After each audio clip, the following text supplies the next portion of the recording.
ترک کا ایک بادشاہ گزرا ہے جس کا نام سلطان مراد ہے۔ اس کی عادت ہوا کرتی تھی کہ وہ اپنا بیس بدل کر شہروں کا چکر لگاتا۔ ایک دن اسی طرح اپنی حسب عادت شہر کا چکر کاٹنے کے لیے گیا تو کیا دیکھتا ہے، شہر کے کنارے میں ایک انسان کی لاش پڑی ہے جسے کوئی ہاتھ نہیں لگا رہا۔ اس نے کہا جی لوگوں کو اٹھاؤ اور اس کو اس کے گھر میں پہنچاؤ۔ لوگوں نے کہا جی یہ بہت گناہگار اور بڑا بدکار انسان ہے، اس لیے اسے کوئی ہاتھ لگانے کو تیار نہیں۔ جب اس کی لاش کو اس کے گھر میں پہنچایا گیا تو اس کی بیوی رو اٹھی اور تڑپ اٹھی اور کہنے لگی کہ اے لوگوں، یہ گناہگار اور بدکار نہیں بلکہ یہ اللہ کا ولی اور اللہ کا نیک بندہ ہے۔ بادشاہ اس تمام حالات کو دیکھ رہا اور بڑا متعجب اور بڑا حیران ہوا اور پوچھنے لگا کہ کیوں بھائی، کیا بات ہے؟ لوگ تو اس کو اتنا گناہگار سمجھتے ہیں کہ کوئی اس کی لاش کو ہاتھ لگانے کو تیار نہیں، اور تم کہہ رہی ہو اللہ کا بڑا ولی اور اللہ کا نیک بندہ ہے۔ وہ کہنے لگی کہ مجھے لوگوں سے یہی توقع تھی، اب میں آپ کو حقیقت بتاتی ہوں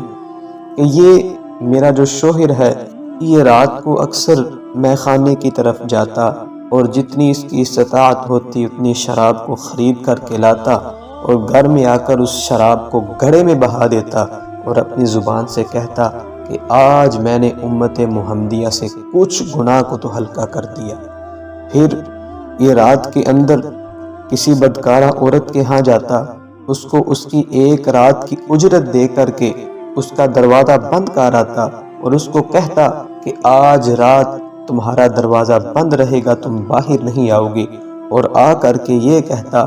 کہ آج میں نے امت محمدیہ کی نوجوان نسل کے کچھ گناہ کو تو میں نے کم کر دیا، کچھ گناہ کا حصہ تو میں نے ہلکا کر دیا۔ لیکن جب یہ ان راہوں پر لوگ اسے آتے جاتے دیکھتے تو لوگوں میں اس کے بارے میں غلط تصور قائم ہو چکا تھا کہ یہ گناہگار اور یہ بدکار انسان ہے، لہٰذا یہ وجہ تھی۔ تو بادشاہ اس کی بات سن کر بڑا حیران ہوا، اور یہ عورت کہتی ہے میں اس کو اکثر کہا کرتی تھی کہ تم اللہ والے ان راہوں پر نہ جایا کر، کل کو کوئی تیرا جنازہ نہیں پڑے گا، کل کو کوئی تیری فاتحہ نہیں پڑھے گا، کل کو کوئی تیری تدفین کرنے کے لیے تیار نہیں ہوگا۔ تو آگے سے مسکرا کر کے مجھے یہ کہا کرتا تھا کہ اللہ والی تجھے کیا بتا، میرا جنازہ تو وقت کے بادشاہ پڑھیں گے، میرا جنازہ تو وقت کے اولیاء پڑھیں گے، میرا جنازہ تو وقت کے علماء پڑھیں گے۔